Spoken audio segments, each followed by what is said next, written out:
আজকে আপনি আমি নিজেকে যতই গুটায় রাখতে চাই না কেন, জিহাদ যুদ্ধ এটা কিন্তু আমাদেরকে হাত ছানি দিয়ে ডাকতেছে। কথা বলেন, আপনি নিজেকে সেভ রাখতে পারবেন না, আপনার শত্রুরা বসে নাই, আপনি বসে থাকলেও আপনার শত্রুরা বসে নাই, ওরা যুদ্ধের প্রস্তুতি গ্রহণ করছে। কোরআন আমাদেরকে প্রতিনিয়ত বলে দিয়েছে, আইদ্দু লাহুম মাসতাতাতুম মিন কুওয়া, তোমরা কুফার শক্তিদের বিরুদ্ধে তোমাদের অস্ত্রবল নিয়ে রেডি থাকো, প্রস্তুতি গ্রহণ করে থাকো। নির্দেশনা কে দিয়েছেন? আরো জোরে বলেন। সেই মুসলমানেরা আজকে বুড়িবুজ ছাড়া আর পেট পূজা ছাড়া সেই মুসলমানদের আর কোনো কাম নাই। অবস্থা এমন হয়েছে, কিসের জিহাদে যাবে? এত মসজিদে নামাজই পড়ে না।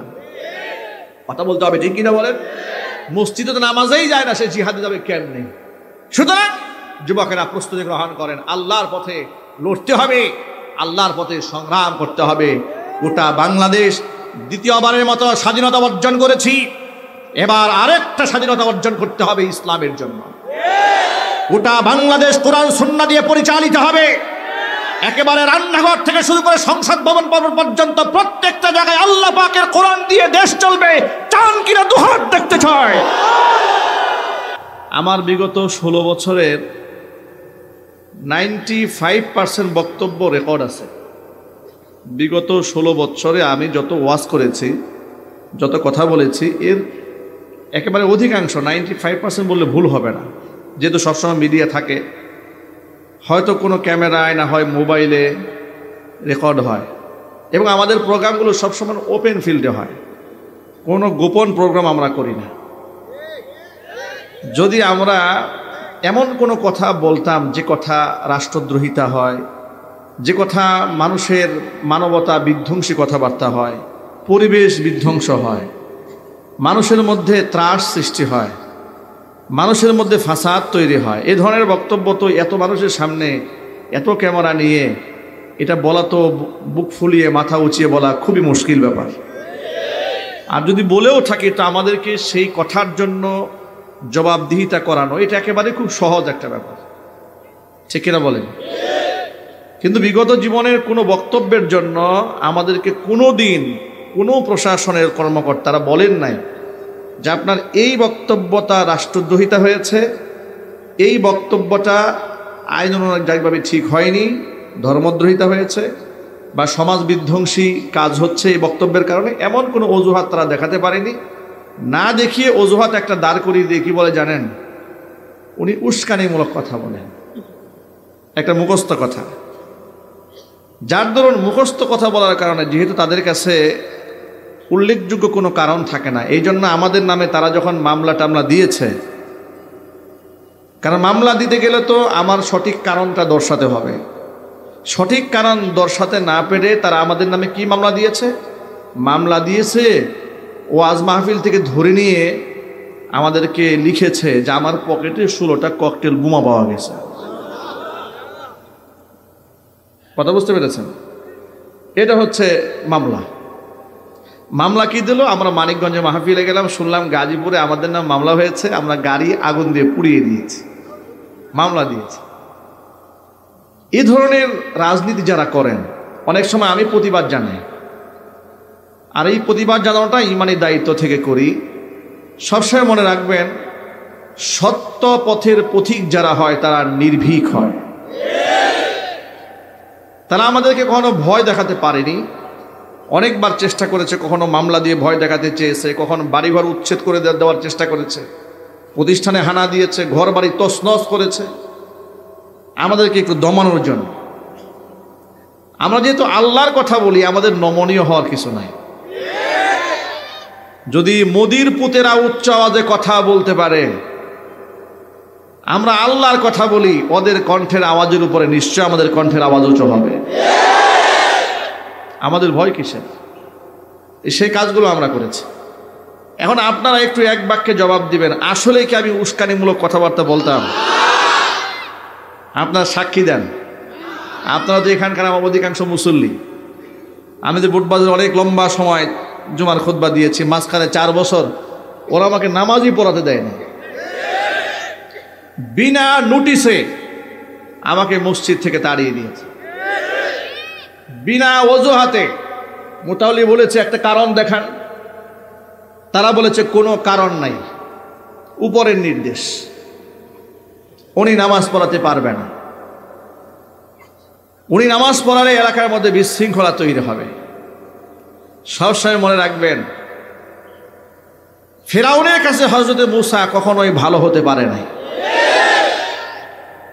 নমরুদের কাছে ইব্রাহিম আলাইহিস সালাতু ওয়াস সালাম কোনো কালেই ভালো হতে পারেনি, আবু জাহালের কাছে মুহাম্মদ সাল্লাল্লাহু আলাইহি ওয়াসাল্লাম কোনো কালেই ভালো হতে পারেনি।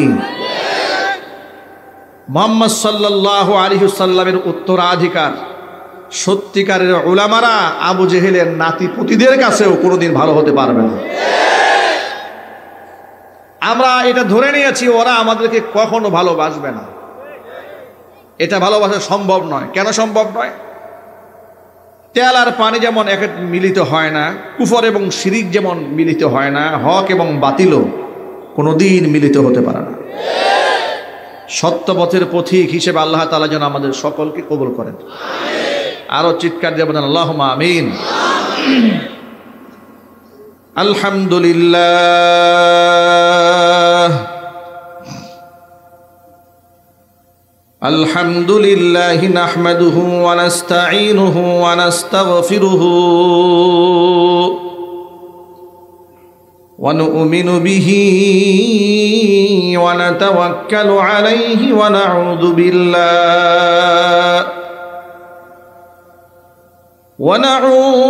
বিল্লাহি মিন শুরুরি আনফুসিনা ওয়া মিন سيئات أعمالنا من يهده الله فلا مضل له ومن يضلله فلا هادي له ونشهد أن لا إله إلا الله وحده لا شريك له ونشهد أن سيدنا ونبينا وحبيبنا وشفيعنا ومولانا محمدا عبده ورسوله الذي أرسله بالحق بشيرا ونذيرا وداعيا إلى الله بإذنه وسراجا منيرا أما بعد فأعوذ بالله من الشيطان الرجيم بسم الله الرحمن الرحيم إن الله وملائكته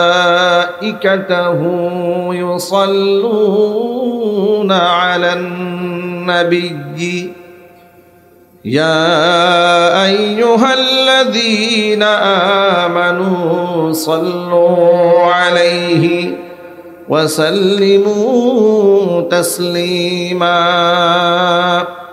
اللهم صل على محمد وعلى آل محمد كما صليت على إبراهيم وعلى آل إبراهيم إنك حميد مجيد اللهم بارك على محمد وعلى آل محمد كما باركت على إبراهيم وعلى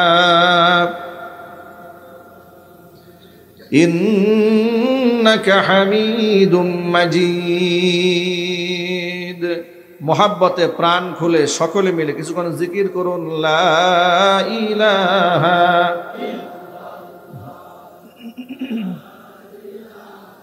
অপারেটর ভাই একটু স্টেজ মনিটর আওয়াজ দিন এই দুটোতেই লা ইলাহা ইল্লাল্লাহ লা ইলাহা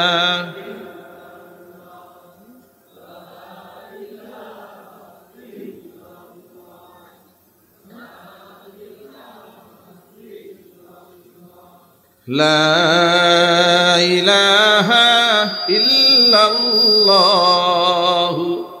মুহাম্মাদুর রাসূলুল্লাহ সাল্লাল্লাহু আলাইহি ওয়াসাল্লাম। ঈমানের পথে অবিচল থেকে আমার মরণ যেন হয়।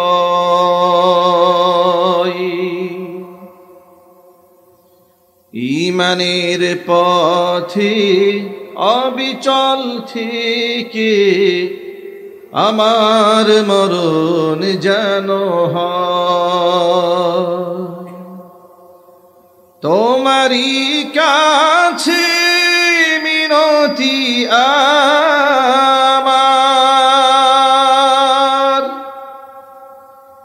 তোমারই কাছে মিনতি আমার, মহামহিম দয়াময়।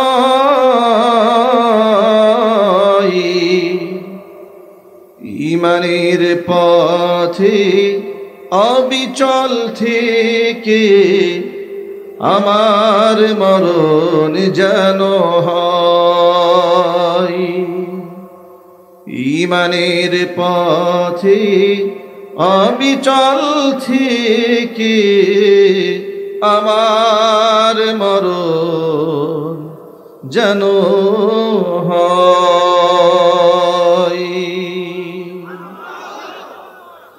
সকলেই বলুন আল্লাহুম্মা আমিন। ঐতিহ্যবাহী গাজীপুর জেলার অন্তর্গত গাজীপুর বোটবাজার মুখ্য সরণি জামালুল কোরআন কওমি মাদ্রাসা কর্তৃক আয়োজিত হাফেজ ছাত্রদের পাগড়ি প্রদান উপলক্ষে বার্ষিক ওয়াজ মাহফিলের শেষ অধিবেশনের সম্মানিত সভাপতি, আলেম ওলামাদের অত্যন্ত প্রিয় পাত্র, ব্যক্তিগতভাবে আমারও যিনি অত্যন্ত শ্রদ্ধাভাজন আলহাজ captain Harunur Rashid Chowdhury double MA, pilot ও কাস্টমস অফিসার অবসরপ্রাপ্ত, হযরত শাহজালাল আন্তর্জাতিক বিমানবন্দর ঢাকা। আল্লাহ রাব্বুল আলামিন তার নেক হায়াত দারাজ করুন। আলেমদের প্রিয় ভাজন হয়ে থাকা এটা আল্লাহর কাছে মাকবুল হওয়ার এটা বড় একটা আলামত।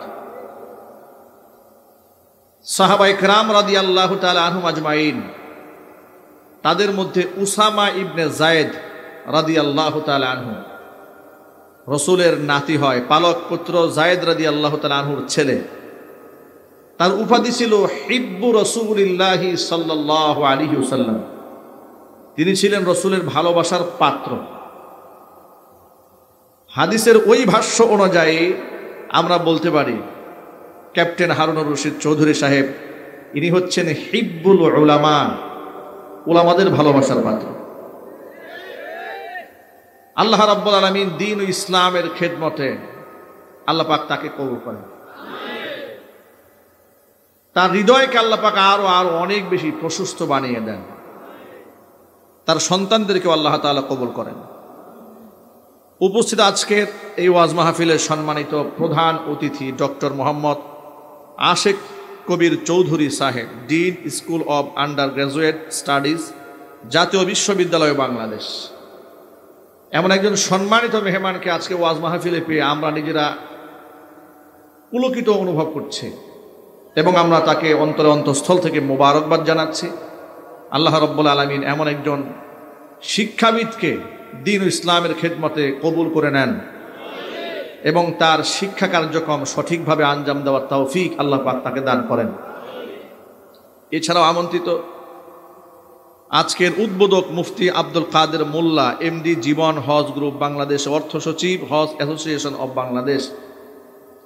মোহতারাম মুফতি আব্দুল কাদের মোল্লা আল্লাহ পাকের এই বান্দা বিভিন্ন মাহফিলে নিজের পক্ষ থেকে ডোনেশন করেন, অর্থ প্রদান করেন, সহযোগিতা করেন বিভিন্ন মাহফিলে, বিভিন্ন সামাজিক কর্মকাণ্ডে। আমরা তার জন্য অন্তরে অন্তঃস্থল থেকে দোয়া করি আল্লাহ পাক তার ইলমে, তার আমলে, তার খিদমাতে বারাকা দান করেন।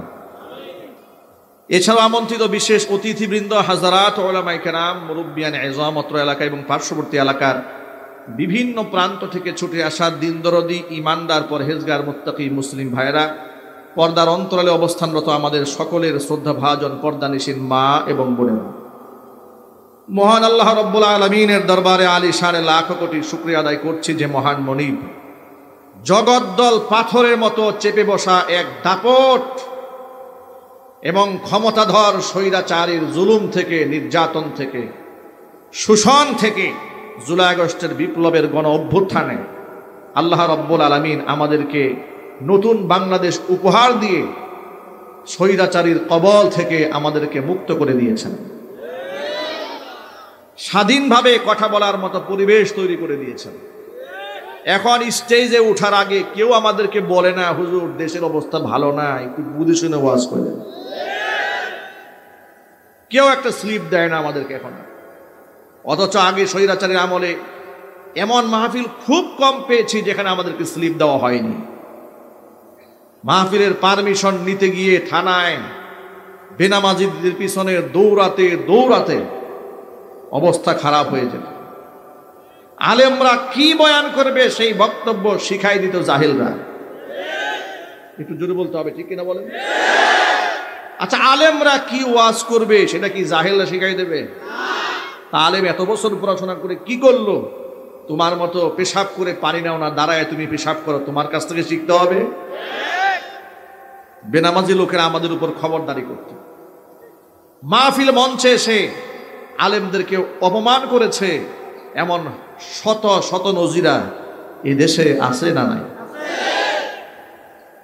বক্তার সামনে থেকে মাইকটা কেড়ে নিয়েছে, কথা বলে না কেন? পোস্টার হয়েছে যে আগামীকাল কাশিমপুর ফুটবল মাঠে আমার মাহফিল। কাশিমপুর জোরন অঞ্চলে বিরাট একটা ফ্যাক্টরি আছে, মাল্টিফ্যাবস। এই মাল্টিফ্যাবস লিমিটেডে আজ থেকে 2 বছর আগে তারা আমার নামে পোস্টারও করেছে, সব করেছে। মাহফিল হবে, পোস্টার লাগানো হবে। সিটিএসবির লোকেরা বলেছে মাদানী হুজুর ওয়াজ করতে পারবেন। জিজ্ঞেস করা হলো অপরাধটা কি বলেন, তাহলে কোনো অসুবিধা? বলে কোনো কারণ নাই, করতে দেব না, বাস এটাই। মানে তারা এমন দাম্ভিকতার মধ্যে পড়ে গিয়েছিল, তাদের দেখে, তাদের আচরণ দেখে মনে হতো আমরা হচ্ছি এ রাষ্ট্রের ভাড়াটিয়া, ওরা হচ্ছে এ রাষ্ট্রের মালিক। দাম্ভিককে আল্লাহ পছন্দ করেন না, অহংকার করা আল্লাহ বরদাস্ত করেন না। আল্লাহ পাক এমন ভাবে মালিকগিরি বের করে দিয়েছে, কথা বলে না কেন? এমন ভাবে মালিকগিরি বের করে দিয়েছে, যাদেরকে এই দেশের ভাড়াটিয়া মনে করত তারা সম্মান নিয়েছিল, আছে, ভবিষ্যতেও থাকবে ইনশাআল্লাহ। আর এই দেশের প্রকৃত সম্মানিত ব্যক্তিদেরকে যারা বেইজ্জত করেছে, আল্লাহ রাব্বুল আলামিন অপমানিত করে, লাঞ্ছিত করে, চোরের মতো দেশ থেকে তাড়িয়ে দিয়েছে। সুতরাং আল্লাহ পাক আমাদেরকে এত সুন্দর পরিবেশ দিয়েছেন কোরআন সুন্নাহ থেকে কথা বলার জন্য। আপনারা খুশি না বেজার? কম না বেশি? হৃদয়ের সবটুকুন ভালোবাসা উজাড় করে শ্রদ্ধা জড়িত কণ্ঠে মহান মনিবের শেখানো ভাষায় শুকর করছি। জবান ছেড়ে দিয়ে সকলে একযোগে বলছি আলহামদুলিল্লাহ।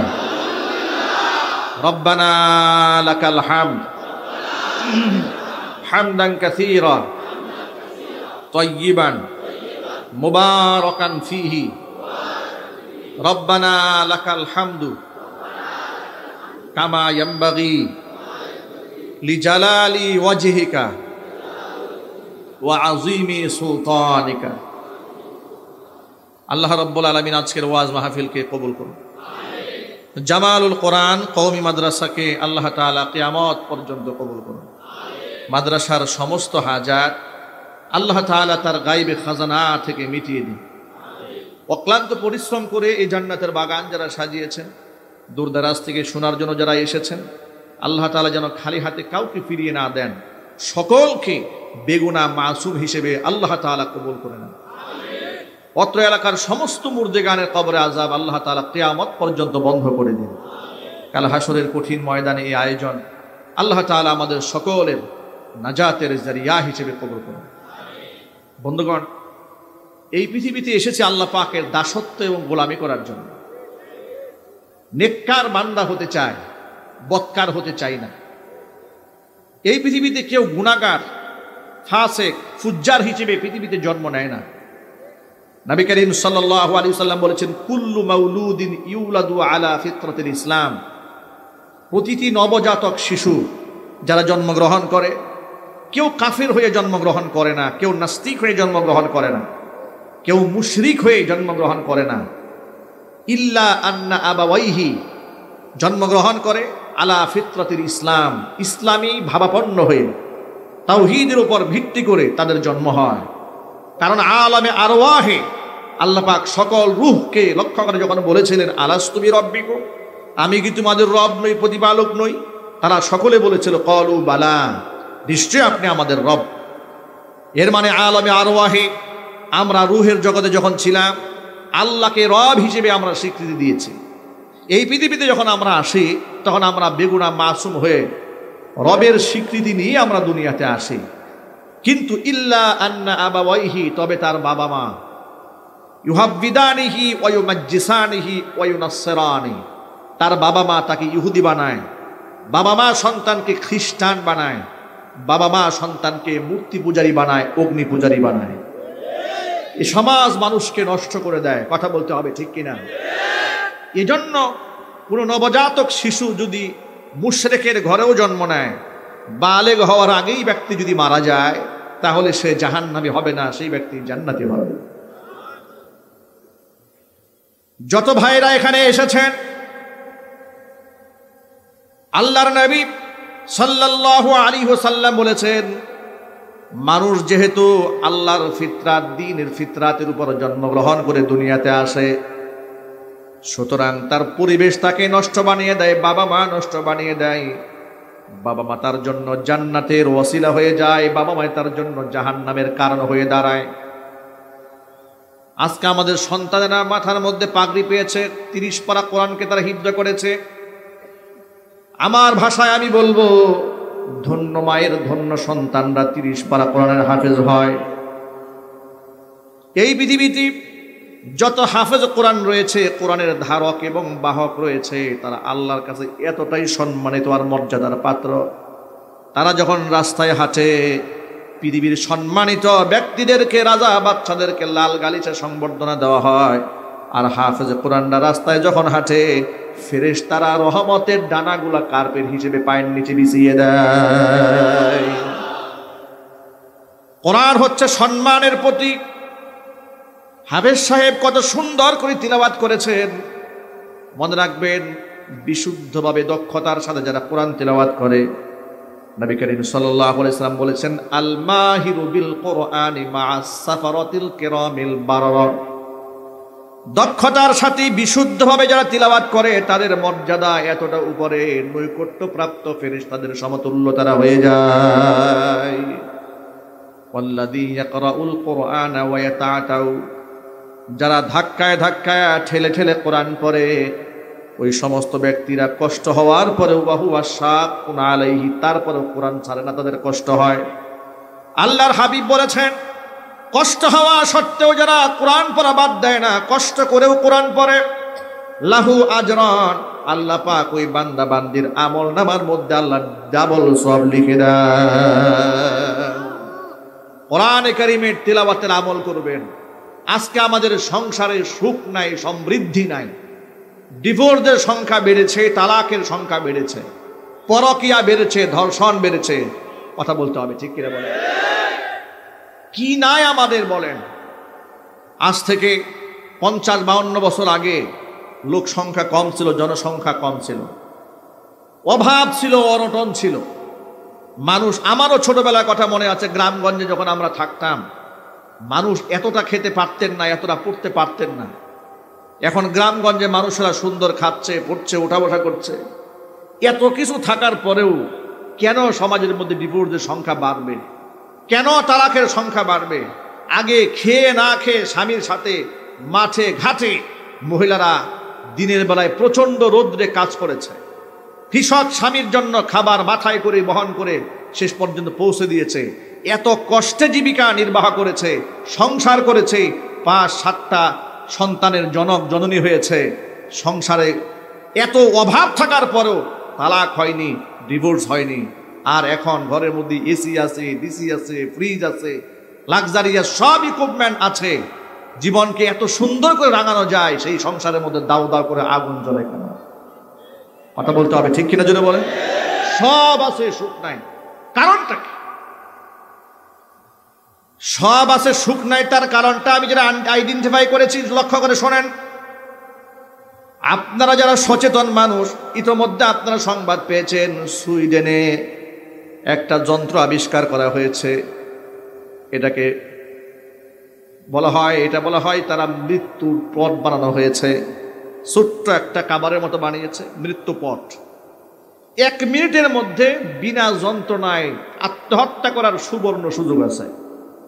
পত্রিকাতে পেলাম যে এটা এমন একটা যন্ত্র তারা আবিষ্কার করেছে, যদি কেউ আত্মহত্যা করতে চায়, বিষ খায়া নাক দিয়ে মুখ দিয়ে ফেনা বের করার দরকার নেই।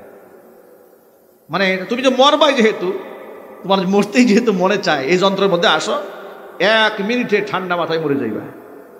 পত্রিকায় পড়ে কতক্ষণ হাসলাম আর কতক্ষণ চিন্তা করলাম যে আচ্ছা, সুইডেনে তারা যে এটা বানালো, এত উন্নত কান্ট্রি সুইডেন, সেখানে তাদের জীবনযাপন অনেক উন্নত, তাদের জীবিকা নির্বাহটা অনেক উন্নত, রাস্তাঘাট, সুয়ারেজ ড্রেন, সবুজ শ্যামলিমায় আচ্ছাদিত দেশ, সব আছে। কিন্তু তারা মরতে চায় কেন? কেন আত্মহত্যা করতে চায় তারা? আত্মহত্যা তো করতে চাবে গরিব বাংলাদেশের লোকেরা হিসেবে অনুযায়ী। পাগলের সংখ্যা এই দেশে বেশি হওয়ার কথা, কিন্তু ওদের দেশে সব আছে, ওরা পাগল হয় কেন? ওরা আত্মহত্যা করে মরতে চায় কেন? কথা বলেন, ঠিক কিনা বলেন? এই যন্ত্র ওরা কেন আবিষ্কার করল? গাজীপুরের, আমি নাম বলবো না, বিরাট এক বড় লোক, আজ থেকে 10-12 বছর আগের কথা, বিরাট লাক্সারিয়াস এক বাড়ি বানিয়েছে। 2008 সালের কথা, অনেক বছর আগের কথা। সেই সময় তার ল্যান্ড ক্রুজার প্রাডো গাড়ি কিনেছে, তখন অ্যাভেলেবেল ওগুলো দেখা যেত না। এত সুন্দর একটা অট্টালিকা করেছে। আমি নিজে, যেহেতু আমার যেখানে অবস্থান করতাম সেখান থেকে কাছে, সে বাড়িতে আমরাও দেখতে গেছি। এলাকার মানুষ বলতো ইনি হচ্ছেন গাজীপুরের সবচেয়ে সুখী মানুষ, তার গাড়ি আছে, বাড়ি আছে, নারী আছে, সব আছে। কিছুদিন পরে আমি শুনতে পেলাম এই ভদ্রলোক বউয়ের উড়না গলার মধ্যে পেঁচিয়ে ফ্যানের সাথে ঝুলে আত্মহত্যা করতে গেছে। আল্লাহ পাক কোনো মতে বাঁচিয়ে দিয়েছে। তা এলাকার মধ্যে জানাশোনা হয়ে গেল, বিরাট বদনাম ছড়াই পড়লো যে অমুকে আত্মহত্যা করতে মরতে গেছে। তথ্য তালাশ করে দেখি উনি কেন মরতে গেল জানেন? মরতে গিয়েছে, তার ঘর আছে, বাড়ি আছে, সংসার আছে, সব আছে, তার বউ নিজের গাড়ির ড্রাইভারের সাথে পালাই গেছে। বউকে জিজ্ঞেস করা হলো, তুমি পালালে কেন? এমন শিল্পপতি স্বামী রেখে তুমি ড্রাইভারের সাথে পালালে? বলে কেন পালাবো না? উনি শিল্পপতি হলে কি হবে? উনি তো পরনারীতে আসক্ত। উনি বাড়ির ছাদের উপরে ইয়াবা ট্যাবলেটের আসর জমিয়েছে, উনি মদের আসর জমিয়েছে, গাজার আসর জমিয়েছে। আপনারা বাহির থেকে চাকচিক্য দেখলে কি হবে, কিন্তু ঘরের মধ্যে জাহান্নামের আগুন জ্বলে, এটা তো আপনারা দেখেন না। আমার সেদিন মনে পড়েছে, মানুষ আল্লাহাকুমুত তাকাসুর হাত্তা যুরতুমুল মাকাবির, মানুষ প্রাচুর্যের অহংকার মানুষকে উদাসীন এবং গাফেল করে দিয়েছে। কথা বলতে হবে, ঠিক কিনা বলেন? মনে রাখবেন ভাইয়ের আমার, গাড়ি, বাড়ি, নারী সব থাকার পরেও তারা আত্মহত্যা করে মরতে চায় কেন? তার কারণ হচ্ছে গাড়ি, বাড়ি এগুলা হচ্ছে সুখের উপকরণ বটে, কিন্তু সুখের মালিক নয়। সুখের মালিককে আরো জোরে বলেন। সুখে রব্বুল আলামিন কোরআন বলেছে, আলা বিযিকিরিল্লাহি তাতমাইন্নুল কুলুব। মনে রেখো, আল্লাহর জিকিরে অন্তর প্রশান্তি লাভ করে। জোরে বলেন সুবহানাল্লাহ। আল্লাহর সাথে সম্পর্ক বানান। আপনাকে নিরাপত্তা দেওয়ার জন্য কোনো লোক লাগবে না, কোনো লোক দিয়ে আপনাকে পাহারা দিতে হবে না। স্বয়ং আল্লাহ রব্বুল আলামিন আপনার নিরাপত্তার ব্যবস্থা আল্লাহর পক্ষ থেকে নিজেই করে নিবেন। ঘরের মধ্যে সুখ নাই কেন দেখেন? আমার ছোটবেলার কথা এখনো মনে পড়ে। ছোট্টবেলায় যখন আমি প্রাইমারি স্কুলে পড়তাম, স্পষ্ট মনে আছে, ফজরের নামাজটা আমি জামাতের সাথে মসজিদে গিয়ে তখনও আদায় করেছি শিশুকালে। শিশুকালে জামাতে নামাজ পড়তাম এবং কায়দা নিয়া বড় লম্বা কায়দা নিয়ে দৌড়াইয়া মক্তবে ফুরকানিয়া মাদ্রাসায় যেতাম। সকালবেলা মক্তবের ক্লাস শেষ করে যখন বাড়ি ফিরতাম তখন আমরা আমাদের কানে নিজ কানে আওয়াজ শুনতে পেতাম। আমাদের মা, আমাদের চাচি, আমাদের দাদি তারা গুনগুন করে কোরআন তেলাওয়াত করছে। তাদের তেলাওয়াতের সেই গুনগুন আওয়াজ ঘরের বাহির থেকে শোনা যেত। আজকে আমাদের ঘরের মধ্যে আছে টেলিভিশন, ঘরের মধ্যে আছে ডিশ অ্যান্টিনা, যার দরুন ঘরের মধ্যে রাত 12টা 1টা 2টা পর্যন্ত নাটক চলে, সিনেমা চলে। রাত 2টা 3টা পর্যন্ত নাটক আর সিনেমা যেই ঘরে চলে ওই ঘরের মধ্যে তো ফজরের নামাজ হওয়ার প্রশ্নই আসে না। যার দরুন সব আছে, এসি আছে, ফ্রিজ আছে, মডার্ন ইকুইপমেন্ট সব আছে, হাই লাক্সারিয়াস লাইফ লিড করার পরেও ঘরের মধ্যে সুখ নাই, ঘরের মধ্যে শান্তি নেই। মা বোনেরা কথাগুলো মনোযোগ সহকারে শোনেন, বাবারাও কথাগুলো গুরুত্ব সহকারে শুনুন। যদি ঘরের মধ্যে শান্তি কায়েম করতে মনে চায়, এই সন্তানেরা যেভাবে কোরআনে কারীম আজমতের সাথে তেলাওয়াত করছে, এই যে ছোট্ট ছোট্ট মাসুম বাচ্চারা মাথার মধ্যে আছে পাগড়ি পেয়েছে, আপনারা কি মনে করেন এটা ফেরেশতা এসে এক ধাক্কা দিয়ে পেটের মধ্যে ঢুকাই দিয়েছে? এটাকে অর্জন করতে গিয়ে কি পরিমাণে স্ট্রাগল করতে হয়েছে, কত সংগ্রাম করতে হয়েছে। রাত যখন ভোর 4টা বাজে, 3:30 বাজে, অভিজ্ঞতার জন্য বলবো হিফজখানা মাদ্রাসাগুলোর মধ্যে একটু ঢোকেন, কওমি মাদ্রাসাগুলোর মধ্যে একটু ঢোকেন, গিয়া দেখবেন রাত 2:30 বাজে, 3টা বাজে বেগুনা মাসুম বাচ্চারা তাহাজ্জুদের নামাজে দাঁড়িয়ে আছে। আমি নিজে হিফজখানা ছাত্র, আমি জানি রাত 3টা বাজে আমরা কম্পিটিশন করতাম কে কার আগে ঘুম থেকে জাগবে। যদি কোনোদিন দেখেছি আমার আগে কেউ উঠেছে, যদি দেখেছি কেউ 3টায় উঠেছে, আমরা প্রতিযোগিতা করে পরের দিন 2:30টায় ঘুম থেকে উঠে যেতাম। কার আগে কে সবক শোনাবে। আল্লাহর কোরআনকে যারা এমন মোহাব্বত করে অন্তরে ধারণ করে, আল্লাহ পাকের কাছে তাদের সীমাহীন মর্যাদা হয়ে যায়, কত সম্মান হয় শোনেন। মান ক্বরাআল কুরআনা ওয়া আমিলা বিহি উলবিসা ওয়ালিদাহু তাজান ইয়াউমাল কিয়ামাহ দাউহু আহসানু মিন দাউইশ শামসি।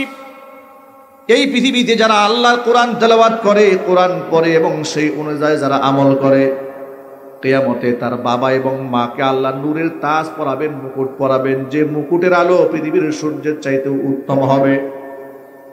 শুধু মুকুট পরায় ক্ষান্ত হবে না, ওয়ায়ুকসা হুল্লাতাইন। বিশ্ববিদ্যালয়ে গ্রাজুয়েট কমপ্লিট করার পরে দেখবেন গাউন পরানো হয়, ঠিক কিনা বলেন? সম্মান হিসেবে গাউন পরানো হয়, মাথায় একটা ক্যাপ দেওয়া হয়, কারণ তারা বিরাট একটা স্টেজে পৌঁছে গেছে, এটা সম্মাননা দেওয়া হচ্ছে তাদেরকে। কিয়ামতে আল্লাহর পক্ষ থেকে হাফেজ কোরআনের বাবা এবং মাকে গাউন পরানো হবে। আরো আস্তে সুবহানাল্লাহ পড়েন। তবে সেই গাউনটা আমাদের দেশের পলিথিনের প্লাস্টিকের কাপড়ের গাউন নয়। কেমন গাউন পরাবে? কোরআন হাদিস থেকে শোনেন। আল্লাহ নবী বলেন ওয়ায়ুকসা হুল্লাতাইন, এমন গাউন, এমন পোশাক এদেরকে পরানো হবে, লা তাকুমু লাহুমাদ দুনিয়া, এত দামি সেই পোশাকের মূল্য হবে, নবীজি বলেছিলেন গোটা পৃথিবী বিক্রি করলেও সেই পোশাকের মূল্য দেওয়া যাবে না। বাবা মারা এই পোশাক পরে খুব প্রাউড ফিল করতে থাকবে, গর্ববোধ করতে থাকবে এবং অবাক হবে, বিস্মিত হবে। তারা জিজ্ঞেস করবে বিমা কাসাইতানা, আল্লাহ কি আমল করলাম এই এত দামের পোশাক আমাদেরকে তুমি পরালে, কি করেছে দুনিয়াতে? ফায়ুকালু লাহুমা, আল্লাহর পক্ষ থেকে জবাব দেয়া বলা হবে বিআখদি ওয়ালাদিকুমাল কোরআন, তোমাদের সন্তানরা কোরআন পড়েছিল আর তোমরা সন্তানদেরকে কোরআনের ধারক এবং বাহক বানিয়েছিলে বিধায় আজকে তোমাদেরকে এই সম্মানের পোশাক পরিয়ে দেওয়া হলো। এমন সম্মাননা আল্লাহর পক্ষ থেকে আমাদের পেতে মনে চায় না ভাই? কার পেতে মনে চায়? হাত দেখে তো কার কার মনে চায়? আল্লাহ তুমি আমাদের সকলকে সম্মানিত করো, আমাদের ঘরে ঘরে 30 পারা কোরআনের হাফেজ তৈরি করে দাও, জোরে কোন আমিন। ছোট্টবেলাতে 11-12 বছর বয়সে আমি নিজে হাফেজ হয়েছি। মনে আছে সারা জীবনে নাম ধরে লোকেরা আমাদেরকে খুব কম ডেকেছে। বয়স 11, লোকেরা কি বলতো জানেন? হাফেজ সাহেব এদিকে আসেন, সুবহানাল্লাহ বলেন। সাহেব বলতো 11 বছর বয়স আমাদের। মসজিদে গিয়েছি, নামাজে পেছনে দাঁড়িয়ে আছি, কেউ দেখেছে মুসল্লিরা, এরকম টেনে নিয়ে আসতো, হাফেজ সাহেব আপনি পেছনে দাঁড়িয়েছেন কেন? ছোট মানুষ তো, পেছনে দাঁড়ায় আছি, যদি আবার ধমক দিয়ে কেউ পাঠাইয়ে দেয়। এক মসজিদে গিয়েছি নামাজ পড়তে, কাশিমপুরে, তখন আমি ছোট, আমি হিফজ শেষ করে ফেলেছি, তো তারা তো আর চিন্তা না যে আমি হাফেজ হয়েছি। সামনের কাতারে বড় বড় মুসল্লিদের সাথে আমি আসরের নামাজে দাঁড়িয়েছি। পুরা কাতার কমপ্লিট হওয়ার পরে এক মুরব্বী আমাকে টান দিয়ে পিছনে দিয়ে দিয়েছে। ছোট মানুষ সামনে দাঁড়াইছো কেন? নামাজে দাঁড়ানো অবস্থায় আমাকে টেনে পিছনে দিয়ে দিয়েছে। এই তুমি ছোট মানুষ সামনে দাঁড়াইছো কেন? পিছনে দিয়ে দিয়েছে। চেনে নাই, যারা চিনেছে তারা টেনে আবার সামনে নিয়ে গেছে। হাফেজ সাহেব সামনে আসেন, সুবহানাল্লাহ বলবেন না? আমি এটা আমার ক্রেডিট বর্ণনা করার জন্য বলি নাই, ওয়াল্লাহি ওয়া রাব্বিল কাবা, আবার কি ক্রেডিট থাকতে পারে? এতটুকুন বাচ্চা ছিলাম, লোকেরা আমাদেরকে সাহেব বলে ডাকত। এই সম্মান কার পক্ষ থেকে এসেছে? আল্লাহর পক্ষ থেকে এসেছে। আপনি যদি আপনার সন্তানকে সম্মানিত দেখতে চান, কোরআনের সাথে তার সম্পর্ক জুড়ে দেন। সুবহানাল্লাহ কোন? লোকেরা বলবে, কি বলবে? আপনাদেরকে কয়েকটা শব্দ শিখাই দিই। লোকেরা যা যা বলে এই সমাজে, লোকেরা বলে এ কোন মায়ের সন্তান এত সুন্দর কোরআন পড়ে? কথা বলে ঠিক না বলেন? দেখেন, ছেলে ভালো করেছে, মা দোয়া পেয়ে যাচ্ছে। কেমন মায়ের সন্তান এটা? লোকেরা বলে আহারে আপনার এ কেমন বাবা এ ছেলেকে জন্ম দিয়েছে, সুবহানাল্লাহ, দোয়া পেয়ে যাচ্ছে। আর যদি সন্তান সন্ত্রাস হয়, গুন্ডা হয়, মাস্তান হয়, তখন বাপ মাও বদ্ধ পেয়ে যায়, বলে যেমন বাবা তেমন ছেলে। ঠিক কিনা বলেন? আমরা আমাদের সন্তানদেরকে গুন্ডা মাস্তান বানাতে চাই না, আমরা কোরআনে কারিমের ধারক বাহক বানাতে চাই। বলেন ইনশাআল্লাহ। আপনাদেরকে একটু আশ্বস্ত করে বলি, ওয়াল্লাহি ওয়া রাব্বিল কাবা, কাবার রবের কসম করে বলি, এই দুনিয়াতে যতগুলো বৃদ্ধাশ্রম আছে তন্ন তন্ন করে আপনি খুঁজে দেখবেন, বৃদ্ধাশ্রমে ডাক্তারের মা পাওয়া যাবে, আছে না নাই? আমার কাছে এখন রেকর্ড আছে কার কার বাপ মা আছে। বড় বড় সরকারি অফিসারের বাপ মা বৃদ্ধাশ্রমে আছে, ডাক্তার ইঞ্জিনিয়ারের বাপ মা বৃদ্ধাশ্রমে আছে, কিন্তু হাফেজ কোরআনের বাপ মা গোটা পৃথিবীর কোনো বৃদ্ধাশ্রমে নাই। যদি সন্তানদেরকে মুআদ্দাব ভালো বানাতে চান, কোরআনমুখী বানান। কোরআন এই পৃথিবীতে সম্মানের প্রতীক, এমন সম্মানের প্রতীক, এই সম্মান যেমন আল্লাহ দান করেছেন তেমন রাসূলুল্লাহ দান করেছেন। কোন একটু সুবহানাল্লাহ। আল্লাহর নবীর একজন বিখ্যাত সাহাবী, নাম উবাই ইবনে কাব রাদিয়াল্লাহু তাআলা আনহু। ইন্নাহু কানা কাতিবাল ওয়াহয়ি। আল্লাহর নবীর উপর যখন কোরআন নাজিল হতো, যারা কোরআনকে লিখে সংরক্ষণ করতেন তাদের মধ্যে অন্যতম একজন ছিলেন উবাই ইবনে কাব। লিখে লিখে কোরআন সংরক্ষণ করতেন এবং তিনি পৃথিবীর প্রথম সারির কোরআনে হাফেজ ছিলেন। নবীজির ইন্তেকালের পরে যেই যায় নামাজে দাঁড়িয়ে রাসূলুল্লাহ তারাবির নামাজের ইমামতি করেছিলেন, আল্লাহ নবীর ইন্তেকালের পরে ঠিক সেই যায় নামাজে দাঁড়িয়ে আল্লাহ নবী সাল্লাল্লাহু আলাইহি ওয়াসাল্লামের সাহাবী উবাই ইবনে কাব রাদিয়াল্লাহু তাআলা আনহু সাহাবায়ে কেরামদেরকে পিছনে রেখে তারাবির নামাজের ইমামতি করিয়েছে। একদিন এই উবাইকে আল্লাহর হাবিব ডেকে বলছেন, ইয়া উবাই, আমারনি আযজা ওয়া জাল্লা আন আকরা আলাইকা লাম ইয়াকুনিল লাযিনা কাফারু মিন আহলিল কিতাব। ও উবাই শোনো, আল্লাহ তাআলা আমাকে হুকুম করেছেন আমি যেন তোমাকে সূরা বাইয়িনা তেলাওয়াত করে শোনাই। উবাই ইবনে কাব বলেন, ইয়া রাসূলুল্লাহ, আওয়া সাম্মানি ইয়া রাসূলুল্লাহ, হে আল্লাহর রাসূল, আপনি যে বললেন আল্লাহ আমাকে কোরআন শোনাতে বলেছে, আল্লাহ কি তার পবিত্র জবানে আমার নামটাকে উচ্চারণ করেছে নাকি? নবীজি বললেন, হ্যাঁ, আল্লাহ তোমার নাম ধরে বলেছে উবাইকে কোরআন শোনাও। কেন উবাইকে কোরআন শোনাবে? উবাই ছিলেন কোরআন শরীফের শিক্ষক। যারা মুসলিম, যারা নতুন নতুন ইসলাম ধর্ম গ্রহণ করতেন, তাদেরকে উবাই ইবনে কাব রাদিয়াল্লাহু তাআলা আনহু আল্লাহ পাকের কোরআন শেখাতেন। জোরে কোন সুবহানাল্লাহ। আচ্ছা, আপনারা এক বাক্যে জবাব দেয়া বলেন তো, শহীদদের কোনো হিসাব হবে কিয়ামতে? আরো জোরে। শহীদদের সম্মান আছে না নাই? শহীদরা কি মরে যায় না জিন্দা থেকে যায়?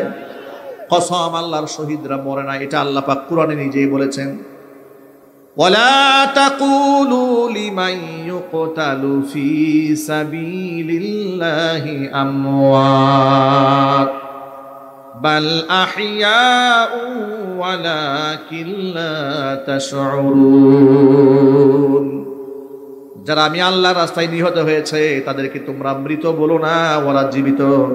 জোরে বলেন সুবহানাল্লাহ। কিন্তু তোমরা টের পাও না। শহীদরা রক্তাক্ত থাকে, শহীদদেরকে গোসল দেওয়ানো হয় না, রক্ত মাখা জামা কাপড়ে তাদেরকে জানাজা পড়াইয়া হুবহু ওই কাপড়ে তাদেরকে কবরে মাদফন করা হয়। শহীদ রক্তাক্ত অবস্থায় জামা চেঞ্জ করা হয় না, তাদেরকে গোসল দিয়ে রক্তটা ধোয়া হয় না, কারণ শহীদের রক্ত নাপাক থাকে না, এটা পাক হয়ে যায়। কিয়ামতে শহীদরা যখন দাঁড়াবে, গা থেকে রক্তগুলা ঝরতে থাকবে, মনে হচ্ছে মাত্র আঘাত পেয়েছে। শহীদের রক্ত থেকে মেশকের ঘ্রাণে গোটা হাসরের ময়দান ছড়িয়ে পড়বে। আল্লাহ জিজ্ঞেস করবেন তোমাদের অবস্থা কেন? তারা বলবে আল্লাহ তোমার দ্বীনের পতাকা উড্ডীন করার জন্য, ইসলামের শত্রু যারা, কোরআনের শত্রু যারা, ধর্মের শত্রু যারা, এদের সাথে লড়াই করেছি, ওরা আমাদেরকে বুলেট দিয়ে ঝাঁঝরা করে দিয়েছে, ওরা তলোয়ার দিয়ে আমাদেরকে ক্ষত বিক্ষত করেছে, সেই ক্ষত চিহ্ন নিয়ে রক্তাক্ত দেহ নিয়ে তোমার সামনে দাঁড়িয়ে গেছি। আল্লাহ পাক বলবেন তোদের কোনো হিসাব হবে না, বিনা হিসেবে আমার জান্নাতে চলে যা।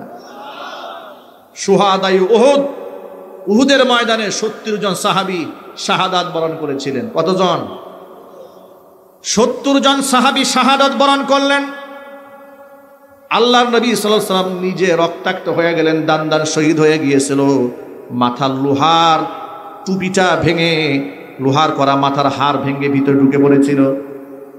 নবীজি সাল্লাল্লাহু আলাইহি ওয়াসাল্লাম বেহুশ হয়ে পড়ে গিয়েছিলেন। 70 জন সাহাবী ক্ষত বিক্ষত হলেন, তারা তো শহীদ হয়ে গেলেন। শত শত সাহাবায়ে কেরাম আহত হয়ে গেলেন। এই যুদ্ধ শেষ হয়ে যাবার পরে 70 জন সাহাবীকে কবরের মধ্যে যখন শোয়ানো হবে, এতগুলা সাহাবীকে কবরের মধ্যে শোয়ানো কোনো সহজ কাজ ছিল না, ছিল বিরাট কঠিন। কারণ হচ্ছে বাংলাদেশের মাটি আর আরব দেশের মাটি কি একরকম ভাই? এটা পাহাড়িয়া এলাকা, পাথরীয় মাটি, আর সবাই আহত, ক্ষত বিক্ষত, রক্তাক্ত। এটা তো এত এনার্জি শরীরে নাই যে 70 জন সাহাবীর জন্য 70টা কবর খনন করা হবে, এত শক্তি সামর্থ্য নাই। হুজুর বললেন 70 জন শহীদের জন্য 35টা কবর খনন করো। কবরগুলো বড় বড় করে খনন করা হলো, কবরের মধ্যে শহীদদেরকে শোয়ানো হবে। একটা কবরের মধ্যে 2 জন করে শহীদকে শোয়ানো হচ্ছে। শোয়াতে গেলে একজনকে সামনে শোয়াচ্ছেন, আরেকজনকে পায়ের কাছে পেছনে শোয়াচ্ছেন। এখন সামনে কাকে শোয়াবেন, পেছনে কাকে শোয়াবেন, এই যে ক্লাসিফিকেশনটা, কাকে রাসূল সামনে শোয়াবেন? হুজুর জিজ্ঞেস করতেছিলেন সাহাবীদেরকে, সাহাবীরা তোমরা সাক্ষী দাও তো, এই যে 2 জনকে শোয়ানো হবে এই কবরে, এই 2 জনের মধ্যে কোরআন শরীফ একটু ভালো বেশি জানতো কে? সাহাবায়ে কেরাম বলতেন হে রাসূল তুলনামূলকভাবে ইনার চেয়ে ইনি একটু বেশি ভালো জানতেন। যার ব্যাপারে সাহাবায়ে কেরাম সাক্ষ্য দিয়েছে ইনি কোরআন বেশি ভালো জানতেন, নবীজি সাল্লাল্লাহু আলাইহি ওয়াসাল্লাম তাকে মাথার কাছে স্থান দিয়েছেন। আর চিল্লায় বলতে হবে সুবহানাল্লাহ। কোরআনের সাথে সম্পর্কিত সংশ্লিষ্ট শহীদদেরকে ক্লাসিফিকেশন করার ক্ষেত্রেও আল্লাহর নবী তারতম্য করেছেন কোরআনের ভিত্তিতে। আল্লাহু আকবার। আজকে এই কোরআনকে আমরা কোনো মূল্যায়ন করি না, বরং আমরা যখন কোরআনের কথা বলি আমাদেরকে বলা হয় মৌলবাদ, আমাদেরকে বলা হয় জঙ্গিবাদ। কথা বলেন ঠিক কিনা? এই যে রাষ্ট্রের সংস্কারের কাজ চলছে, অন্তর্বর্তীকালীন সরকারের কাছে দেশের বিদগ্ধ ওলামারা লিখিত প্রস্তাবনা পেশ করেছেন, রাজনীতিবিদরা দিয়েছেন, বুদ্ধিজীবীরা দিয়েছেন, আমরা ওয়াজ মাহফিল থেকে প্রস্তাবনা পেশ করছি, বিভিন্ন জায়গায় বলে বেড়াচ্ছি, জনসচেতনতা তৈরি করছি। আমাদের দাবি একটা, কোরআন সরাসরি যেহেতু দেশে খেলাফত কায়েম হয় নাই, আমরা যদি বলি যে কোরআন দিয়েই গোটা সংবিধান বানান, এটা তো আপনারা পারবেন না একদিনে। অন্তত পক্ষে সংবিধানের কোনো ধারা কোরআনের সাথে যেন সংঘর্ষ না থাকে। কথা বলেন ঠিক কিনা বলেন? কোরআন এবং সুন্নাহর সাথে সাংঘর্ষিক কোনো ধারা যদি বিগত জীবনে স্বৈরাচারীর আমলে কিংবা বিগত রাজনীতিবিদদের মাধ্যমে হয়ে থাকে, সেটা অটো বাতিল বলে গণ্য হবে। এভাবে ধারাগুলো প্রস্তুত করতে হবে।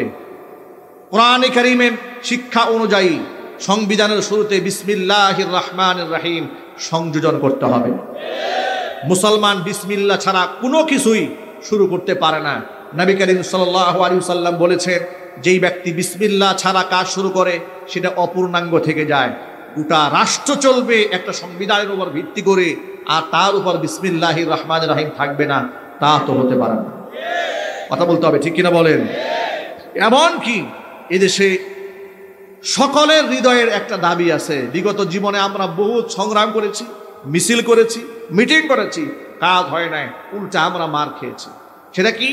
সেটা মুহাম্মদ সাল্লাল্লাহু আলাইহি সাল্লামকে কেউ যদি গালমন্দ করে, কটাক্ষ করে, কোরআন সুন্নাহর বিরুদ্ধে যদি কেউ কথা বলে, তাহলে তার সর্বোচ্চ শাস্তি মৃত্যুদণ্ডের আইন করে তা বাস্তবায়ন করতে হবে। বিগত জীবনে আমরা কতবার বলেছি কথা, আমরা শাপলা চত্বরে কথা বলে আমরা মার খেয়েছি, আমরা রাস্তাঘাটে আন্দোলন করে আমরা মার খেয়েছি। আমরা আর মার খেতে চাই না। মুসলমান শুধু মার খাবে না, মুসলমান প্রয়োজনে মার দেবে। এবার আল্লাহ কি শুধু মার খেতে বলেছেন? একটু চিল্লায় বলেন। আল্লাহ তাআলা কোরআন মাজিদে কি বলেছেন শোনেন। ইন্নাল্লাহা আশতারা মিনাল মুমিনিনা আনফুসাহুম ওয়া আমওয়ালাহুম বিআন্না লাহুমুল জান্নাহ।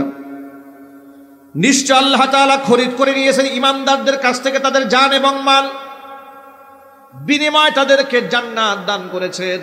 এখন জান মাল আল্লাহর রাস্তায় আপনি কেমনে খরচ করবেন তাও আল্লাহ বলে দিয়েছেন। আল্লাহ বলেন ইউকাতিলুনা ফি সাবিলিল্লাহ, তারা আমি আল্লাহর রাস্তায় তারা লড়বে। ফায়াকতুলুনা ওয়া ইউকতালুন, আমি আল্লাহর রাস্তায় লড়তে গিয়ে কুফফারদেরকে তারা মারবে, প্রয়োজনে তারা আমি আল্লাহর রাস্তায় মরবে। মরার কথা আল্লাহ পরে বলেছেন, আগে মারার কথা বলেছেন।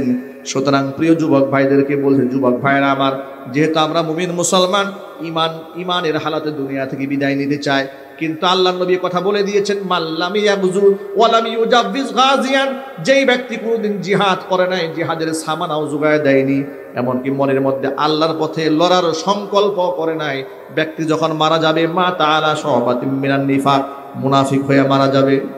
যেই ব্যক্তির জিহাদের পরিকল্পনা অন্তরের মধ্যে থাকবে না, সেই ব্যক্তি মুনাফিক হয়ে মারা যাবে। এটা আমার বক্তব্য নয়, এটা কিতাবুল মাগাজিতে বুখারী শরীফের হাদিসের অধ্যায়ের মধ্যে এসেছে।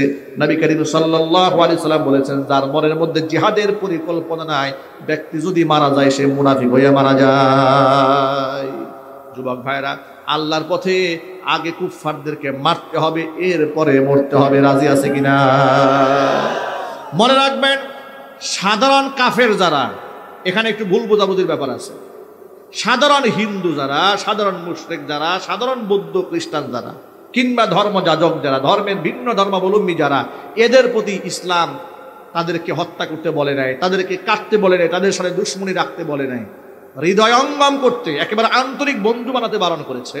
কিন্তু তাদেরকে শত্রুতা ভাবাপন্ন হিসেবে তাদেরকে রাখতে বলা হয় নাই। শত্রুতা ভাবাপন্ন কাদের সাথে করতে বলা হয়েছে? যারা ইসলামকে খাটো করতে চায়, ইসলামকে ব্যান করতে চায়, ইসলামের শিক্ষাকে মূলোৎপাটন করতে চায়, আলেম ওলামাদেরকে হত্যা করতে চায়, মুসলমানদের মসজিদ ভেঙে দিতে চায়, মুসলমানদের আধিপত্য নষ্ট করে হিন্দুত্ববাদ কায়েম করতে চায়, তাদের সাথে আমাদের লড়াই বাকি আছে। কথা একটু বলতে হবে, ঠিক কিনা জুড়ে বলেন। আজকে আপনি আমি নিজেকে যতই গুটায় রাখতে চাই না কেন, জিহাদ, যুদ্ধ, এটা কিন্তু আমাদেরকে হাত ছানি দিয়ে ডাকতেছে। কথা বলেন। আপনি নিজেকে সেভ রাখতে পারবেন না, আপনার শত্রুরা বসে নাই। আপনি বসে থাকলেও আপনার শত্রুরা বসে নাই, ওরা যুদ্ধের প্রস্তুতি গ্রহণ করছে। কোরআন আমাদেরকে প্রতিনিয়ত বলে দিয়েছে, আইদ্দু লাহুম মাসতাতাতুম মিন কুওয়া, তোমরা কুফফার শক্তিদের বিরুদ্ধে তোমাদের অস্ত্রবল নিয়ে রেডি থাকো, প্রস্তুতি গ্রহণ করে থাকো। নির্দেশনা কে দিয়েছেন? আরো জোরে বলেন। সেই মুসলমানেরা আজকে ভুরি বুঝ ছাড়া আর পেট পূজা ছাড়া সেই মুসলমানদের আর কোনো কাম নাই। অবস্থা এমন হয়েছে, কিসের জিহাদে যাবে? এত মসজিদে নামাজই পড়ে না। কথা বলতে হবে, ঠিক কিনা বলেন। মসজিদে তো নামাজেই যায় না, সে জিহাদে যাবে কেমনে? সুতরাং যুবকেরা প্রস্তুতি গ্রহণ করেন, আল্লাহর পথে লড়তে হবে, আল্লাহর পথে সংগ্রাম করতে হবে। গোটা বাংলাদেশ দ্বিতীয়বারের মতো স্বাধীনতা অর্জন করেছি, এবার আরেকটা স্বাধীনতা অর্জন করতে হবে ইসলামের জন্য। গোটা বাংলাদেশ কোরআন সুন্নাহ দিয়ে পরিচালিত হবে। একেবারে রান্নাঘর থেকে শুরু করে সংসদ ভবন পর্যন্ত প্রত্যেকটা জায়গায় আল্লাহ পাকের কোরআন দিয়ে দেশ চলবে। চান কিনা দুহাত দেখতে চায়।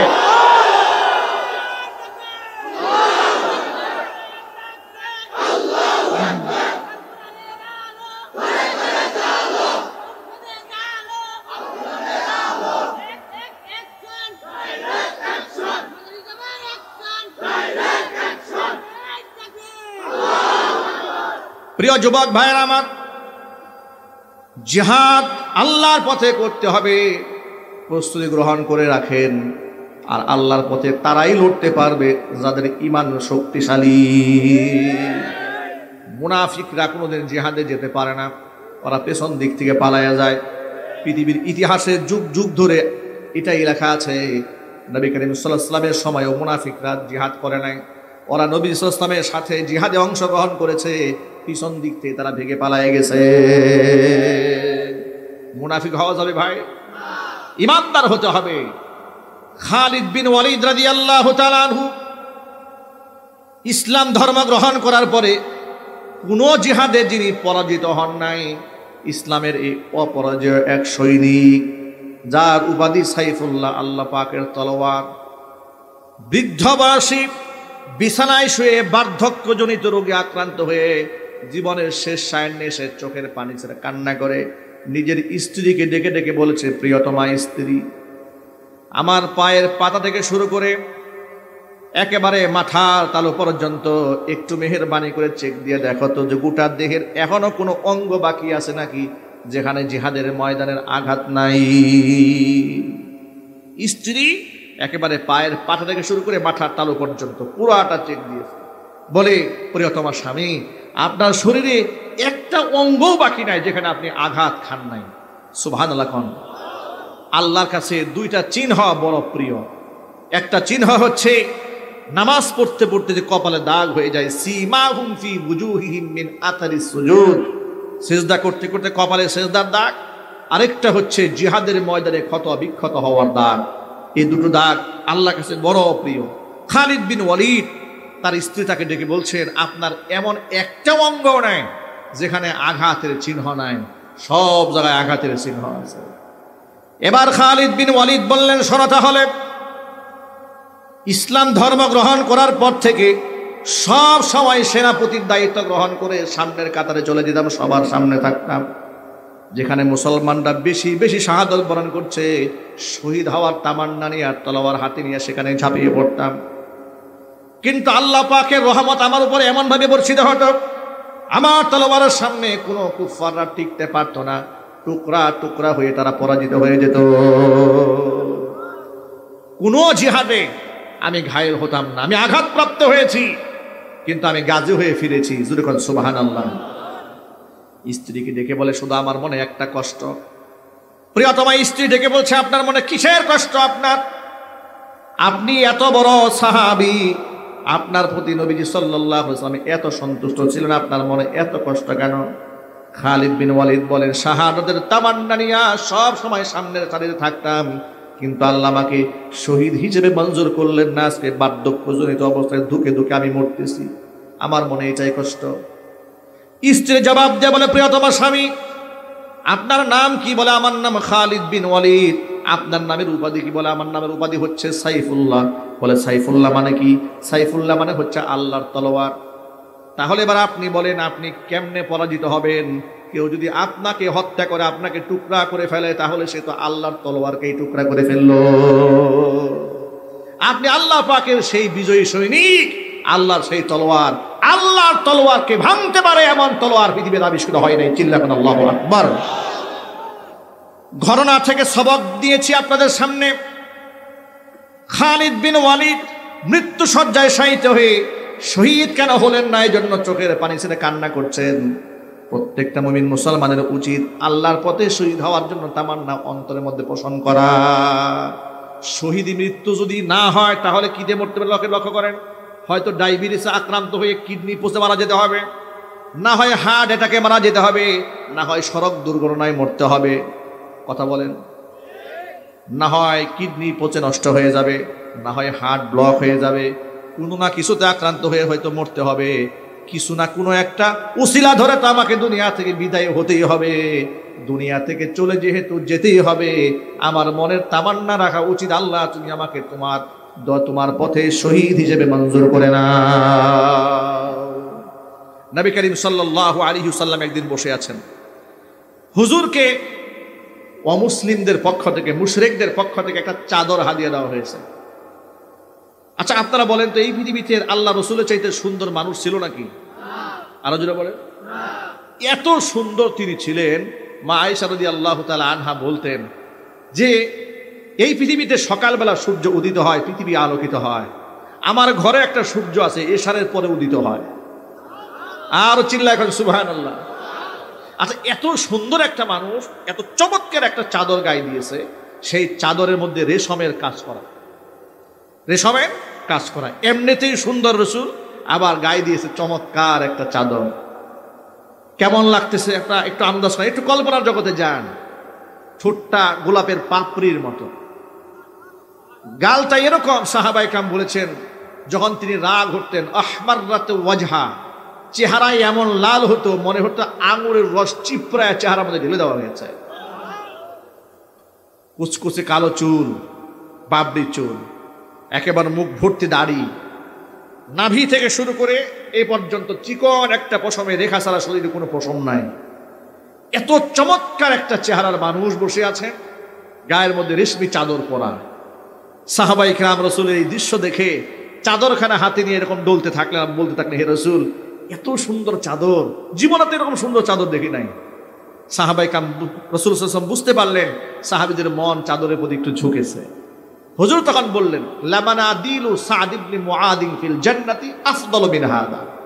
মনে রেখো, আল্লাহ তাআলা মুআদ, সাদ ইবনে মুআজকে জান্নাতে যে চাদরখানা পরাবেন, সে চাদরটা এর থেকে আরো অনেক উত্তম হবে। মুহূর্তের মধ্যে সাহাবায়ে কেরামের মনটাকে ডাইভার্ট করে দুনিয়া থেকে পরকালের দিকে রাসূল ঝুঁকাই দিলেন। এখানে শিক্ষা দুইটা। এক নাম্বার শিক্ষা হচ্ছে, দুনিয়ার কোনো চাকচিক্য দেখে যেন দুনিয়ার মোহ আমাদেরকে আটকায় না ফেলে। পরকালে চিন্তা করতে হবে, মনে রাখতে হবে দুনিয়ার সব কিছু ক্ষণস্থায়ী, কিন্তু চিরস্থায়ী নিয়ামত হচ্ছে পরকালে। ঠিক কিনা? এক নাম্বার শিক্ষা। দু নাম্বার, সাহাবায়ে কেরামের মধ্যে সাদ বিন মুআজ রাদিয়াল্লাহু তাআলা আনহুর নামটা এখানে বিশেষভাবে উল্লেখ করার কারণটা কি? এর দ্বারা সাদ বিন মুআজ রাদিয়াল্লাহু তাআলা আনহুর মর্যাদাকেও তুলে ধরা হয়েছে। সাদ বিন মুআজ হচ্ছে আল্লাহর নবীর সেই আশিক সাহাবী, যেই সাহাবী জিহাদের ময়দানে রক্তাক্ত ক্ষত বিক্ষত হয়ে যাওয়ার পরে আল্লাহর দরবারে হাত তুলে বললেন, রব্বুল আলামিন, আমি জানি না এই আঘাতে, আমি জানি না মুসলমানদের সাথে মক্কার কাফেরদের সাথে লড়াই আজও বাকি আছে নাকি। যদি মদিনার মুসলমানদের সাথে মক্কার মুশরিকদের যুদ্ধ বাকি থেকে থাকে, অন্ততপক্ষে এই আঘাতে যেন আমার শাহাদাতটা তোমার দরবারে মঞ্জুর না হয়। আয় আল্লাহ তাআলা, তুমি আমাকে একটুখানি হায়াত দিও, তাহলে করে মক্কার ওই সমস্ত দুর্ধর্ষ কাফের যারা আমার নবীকে গালি দিয়েছিল, এলাকা থেকে তাড়িয়ে দিয়েছিল, রাসূলকে যারা কষ্ট দিয়েছিল, তাদের বিরুদ্ধে আমি যেন তলোয়ার ধারণ করতে পারি। নবীর দুশমনদের বিরুদ্ধে আমি লড়তে লড়তে যেন আমি শহীদ হয়ে যেতে পারি। আর যদি মুসলমানদের সাথে মক্কার মুশরিকদের জিহাদ বাকি না থাকে, তাহলে আল্লাহ তোমার কাছে আমার দরখাস্ত, এই আঘাতেই যেন আমি শহীদ হয়ে যাই। আল্লাহর নবী তাকে রক্তাক্ত অবস্থায় ঘরের মধ্যে রেখে নিজের ঘরে আসলেন। কিছুক্ষণ পরে জিবরাইল আলাইহিস সালাতু ওয়াস সালাম আগমন করলেন, মাথার মধ্যে রেশমি রুমাল দিয়ে পাগড়ি পরা। সুবহানাল্লাহ কোন, আরো কোন জোরে কোন সুবহানাল্লাহ। রেশমের কাপড়ের পাগড়ি পরে জিবরাইল আসছে, এসে বলে, ইয়া রাসূলুল্লাহ, মান মাতা মিন উম্মাতিক, আপনার উম্মতের মধ্যে আজকে কোন ব্যক্তি মারা গেছে? নবীজি সাল্লাল্লাহু আলাইহি সাল্লাম বললেন, আমি তো জানি না কে মারা গেছে। জিবরাইল বললেন, আজকে যিনি মারা গেছেন তার রূহটা যখন ফেরেশতারা আসমানে নিয়ে গেছে, ফেরেশতারা তার রূহ নিয়ে, আত্মা নিয়ে এমন এক একজনের প্রতিযোগিতামূলকভাবে স্পর্শ করা শুরু করেছে, আল্লাহ পাকের আরশ পর্যন্ত কেঁপে উঠেছে। আল্লাহর নবী সাদ বিন মুআজ রাদিয়াল্লাহু তাআলা আনহুর কথা মনে পড়েছে। দৌড়ে তিনি যেখানে আহত হয়েছিলেন সেখানে গেলেন, গিয়া দেখলেন সাদ বিন মুআজ রাদিয়াল্লাহু তাআলা আনহুর নিথর দেহটা মাটির সাথে পড়ে আছে, আর তার আত্মাটা বেহেশতের পাখি হইয়া উড়ে গেছে। ভাইরা আমার, একটুখানি আন্দাজ করেন কতগুলা শিক্ষা রয়েছে এখানে। আল্লাহর পথে তারা সাহাবায়ে কেরাম শাহাদাত তামান্না করেছেন, কামনা করেছেন। আরেক দিক থেকে তারা নিজের জীবনের চাইতেও রাসূলুল্লাহকে বেশি ভালোবেসেছেন, নিজের জীবনকে বাজি রেখেছেন, কুফফারদের বিরুদ্ধে লড়াই করার জন্য প্রস্তুত রেখেছেন। আজকে আমার সামনে যারা বসে আছেন সকলের প্রতি উদাত্ত আহ্বান, আমার জীবনের চাইতে, আপনাদের জীবনের চাইতে নবীজিকে সবার আগে বেশি প্রাধান্য দিতে হবে। ইনশাআল্লাহ বলেন, আরো জোরে বলেন ইনশাআল্লাহ। কিন্তু বিগত জীবনে আমরা অনেকের ক্ষেত্রে দেখেছি নেতার বিরুদ্ধে কথা বললে উনি গর্জে উঠেছে, নেত্রীর বিরুদ্ধে কথা বলে সংগ্রাম করেছে, ফেসবুক গরম করে ফেলেছে, লাঠিয়াল বাহিনী নিয়ে ঝাঁপিয়ে পড়েছে। কথা বলতে হবে, ঠিক কিনা? কিন্তু রাসূলুল্লাহর বিরুদ্ধে কথা বলেছে, উনি নীরব ভূমিকা পালন করেছে। কথা বলেন, ঠিক কিনা বলেন? মনে রাখবেন, আপনি আমার বিরুদ্ধে কথা বলেন, চুপ থাকবো। আপনি আমার ব্যক্তিগত স্বার্থাঘাত করেন, আমি চুপ থাকবো। কিন্তু ধর্মের বিরুদ্ধে যদি আপনি ভূমিকা রাখেন, আল্লাহর কাসম আপনি কত বড় লিডার দেখার আমাদের সময় থাকবে না। আমরা রক্ত দিতে জানি, রক্ত আমরা নিতেও জানি। এদেশের ইয়াং এবং তরুণ প্রজন্মের লোকেরা জুলাই আগস্টের বিপ্লবে দেখিয়ে দিয়েছে রক্ত বাজি রেখে, জীবন বাজি রেখে জালিমেরকে কিভাবে মোকাবেলা করতে হয়। যুবকেরা, যদি আরেকটা বিপ্লবের প্রয়োজন হয়, আল্লাহর নবীর সম্মানকে রক্ষা করার জন্য, কোরআন এবং সুন্নাহর মর্যাদাকে সমুন্নত করার জন্য যদি আরেকটা সংগ্রামের ডাক আসে, আপনারা প্রস্তুত আছেন তো? ইনশাআল্লাহ। আল্লাহ রাব্বুল আলামিন সকলকে কবুল করেন। জোরে কোন আমিন। কোনো ভয় আছে মনে? চিল্লায় কোনো ভয় আছে? যারা আল্লাহর পথে চলে, আল্লাহর কথা বলে, আল্লাহকে ভালোবেসে সপেছে জীবন, তাদের কিসের ভয়, কে করে পরাজয়, শহীদি তামান্নাতে নাচে তার মন। ঠিক কিনা বলে? যারা আল্লাহর পথে চলে, আল্লাহর কথা বলে, আল্লাহকে ভালোবেসে সপেছে জীবন, তাদের কিসের ভয়, কে করে পরাজয়, শহীদি তামান্নাতে নাচে তার মন। হাসনা হেনার গানে ভুলে না হৃদয় তার, কালিমার মেশক মাখা হৃদয় রয়েছে যার। হাসনা হেনার গানে ভুলে না হৃদয় তার, কালিমার মেশক মাখা হৃদয় রয়েছে যার। সব পিছু টান ভুলি জিহাদের পথে চলে। ঠিক কিনা বলেন? সব পিছু টান ভুলি জিহাদের পথে চলে, সে তো তার ঈমান বলে। যারা আল্লাহর পথে চলে, আল্লাহর কথা বলে, আল্লাহকে ভালোবেসে সপেছে জীবন, তাদের কিসের ভয়, কে করে পরাজয়, শহীদি তামান্নাতে নাচে তার মন।